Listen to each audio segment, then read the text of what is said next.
আসসালামু আলাইকুম। আমি জয়ের আম্মু। সবাইকে ওয়েলকাম করছি জয়ের আম্মুর ইউটিউব চ্যানেলে।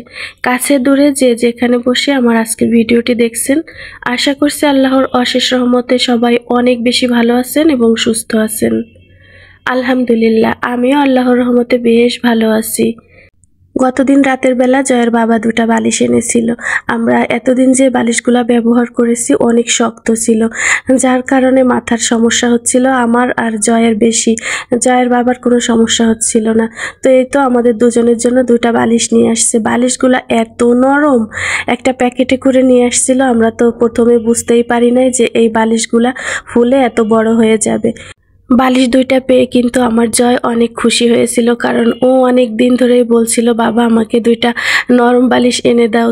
তো আজকাল করে আর বালিশ দুইটা আনা হচ্ছিল না, হঠাৎ করে দেখি রাত্রের বেলা বালিশ দুইটা নিয়ে আসছে। আমরা বাড়িতেই থাকতে জয়ের বাবা দুইটা মুরগি এনে রেখেছিল। আজকে আমি জয়কে যখন স্কুলে দিতে যাই তখন ফ্রিজ থেকে বের করে রেখে গিয়েছিলাম। এসে দেখি বরফটাও একদম গলে গিয়েছে। এখন আমি কেটে কুটে গুছিয়ে নিয়েছি, আর আজকে যতটুকু রান্না করব ততটুকুই বের করে নিয়েছি। স্কুল থেকে আসার পথে এই কলমি শাকগুলা দেখে আমার এত বেশি লোভ লাগছিল, তো এক আটি শাক নিয়ে আসলাম আর বেগুন। আমাদের বাসায় বেগুন ভর্তাটা খুব বেশি পছন্দ করি আমরা। শাক যেহেতু জয় খাবে না, তো আমার জন্য আমি অল্প করে নিয়ে আসছি। জয়ের বাবা কিন্তু দুপুরে বাসায় খায় না, উনি রাতে খায়। তারপরে উনি আমাকে বলল যে আমার জন্য রুটি বানাবা। তো বুঝতেই পারছেন মা ছেলের খাওয়া। আজকে দুপুরে আমি অনেক মজার মজার রান্না করেছি। এই যে কচুটা দেখছেন, এই কচুটা কিন্তু আমার মা দিয়ে দিয়েছে। এই কচু দিয়ে গোশ রান্না করে খেতে কিন্তু ভীষণ মজা হয়। গরুর গোশ, দেশি মুরগি কিংবা ব্রয়লার মুরগি, যেটা দিয়েই আপনি রান্না করবেন সেটা দিয়েই কিন্তু অনেক বেশি টেস্ট হয়। এই কচু কে কে খেয়েছেন আমাকে কিন্তু আজকে অবশ্যই একটা কমেন্ট করে জানাবেন। আমরা কিন্তু খুব বেশি পছন্দ করি, আমাদের পরিবারের সবাই। রমজান মাসে পুরাটা মাস স্কুল বন্ধ ছিল, অনেক আরামে ছিলাম আমরা, তাই না? আবার দুপুরে রান্নাবান্নাও তেমন ছিল না। ঈদের ছুটি কাটিয়ে গ্রাম থেকে ফিরে এসে আবার সেই পুরানো রুটিনে ফিরে আসলাম। ব্যস্ততায় কেটে যাবে সারাটা দিন। জয়কে সকালে স্কুলে দিয়ে আসবো, আর স্কুল থেকে এসে বাসাটা গুছিয়ে দুপুরে রান্নাবান্না, সেই চিরচেনা রুটিনে ফিরে আসছি। তবে আমার কিন্তু সংসারের কাজকর্মগুলা করতে অনেক বেশি ভালো লাগে। কার কেমন লাগে জানি না। এই তো আমি ডালটা কিন্তু বসিয়ে দিয়েছিলাম, পাশে ভাতও বসিয়ে দিয়েছি। ভাত ডাল হতে থাকবে, আর এদিক থেকে আমি কিন্তু অন্য কাজগুলো করে নিচ্ছিলাম। সাজনা দিয়ে ডাল খেতে আমি তো ভীষণ পছন্দ করি। গ্রামের বাড়িতে কিন্তু সাজনা অনেক সস্তায় পাওয়া যায়, আর এখানে আমি 80 টাকা করে কেজি নিয়েছি। তো সাজনাটাও আমি একাই খাই। জয় অল্প একটু খায়, কিন্তু জয়ের বাবা মোটেও খায় না। ব্রয়লার মুরগিটা আমি আজকে একদম বাটা মশলা দিয়ে রান্না করব। তো মশলাগুলা বেটে নিয়েছি, আর এখানে জয়ের বাবা একটা তেলের জার এনেছিল। যদিও এই জারটা আমার কাছে একদমই ভালো লাগে না, আমি আগেও একটা ব্যবহার করেছি। প্রচুর তেল অপচয় হয় আমার কাছে, কার কাছে কেমন লাগে জানি না। তারপরেও নাচরবান্দা এনেছে যেহেতু, তো উনি তেল ভরতে বললো, আমি ওনার সামনেই ভরে নিচ্ছিলাম। তেলটা যখন আমি রাখবো তখন কিন্তু যেখানেই রাখবো তেল মেখে যায়। সয়াবিন তেল মেখে গেলে অনেক বেশি খারাপ লাগে, যার কারণে আমি একটা ছোট পিরিচ দিয়ে দিচ্ছি। যতটুক তেল পড়বে ওই পিরিচটার উপরে পড়বে, আমি 2-1 দিন পর পর পরিষ্কার করে ফেলবো, আর এই ঝুড়িটার মধ্যেই রেখে দিলাম। রান্না করার সময় আমার পানির প্রয়োজন হয়, যার কারণে আমি এই 2টা বোতলে পানি রেখে দেই। আমার এই পেঁয়াজ রসুনের র্যাকটা কিন্তু অনেক ছোট, এর উপরে আমি এই মশলাদানিটাও রাখি। এখন দেখলাম যে ঝুড়িটা রাখার পরে না মশলাদানিটার আর জায়গা হচ্ছিল না, তো এভাবে সেভাবে দেখলাম, আর দেখে ভাবলাম যে এভাবে এখন রেখে দিই, পরে ঠিক করে নিব। এদিক থেকে আমার ডাল রান্নাটাও প্রায় হয়ে গেছে। এখন আমি এটাকে বাগার দিয়ে নিব। একটা প্যান বসিয়ে দিয়েছি, আর প্যানে দিয়েছি সয়াবিন তেল, সাথে 2টা শুকনা মরিচ দিয়ে দিলাম।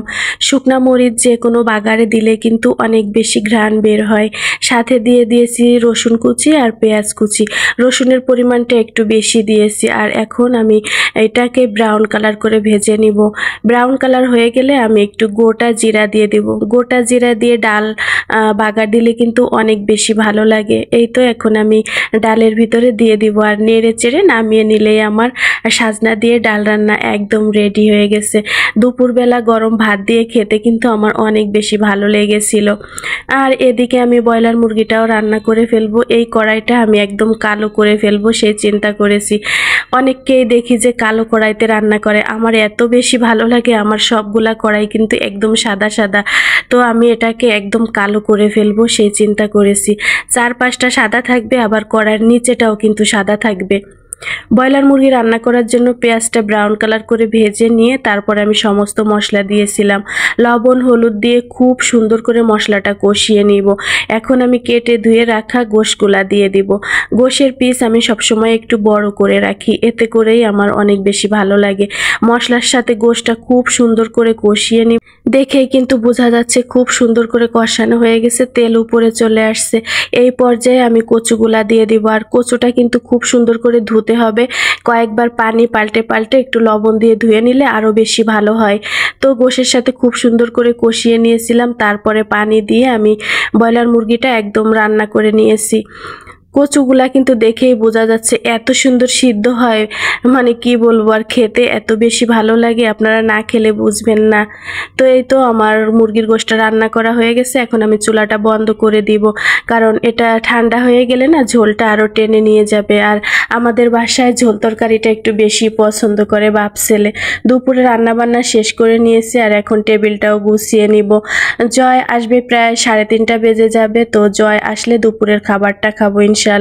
তো তার আগে কিন্তু আমি সাজনাটা প্রায় অর্ধেক শেষ করে ফেলেছি। ওই যে বলেছি কিন্তু আমি সাজনা খেতে আমি ভীষণ পছন্দ করি। আর দেখেন ব্রয়লার মুরগির তরকারিটা এত বেশি ভালো লাগছিল দেখে, খেতে তো অনেক বেশি মজা হয়েছিল আলহামদুলিল্লাহ।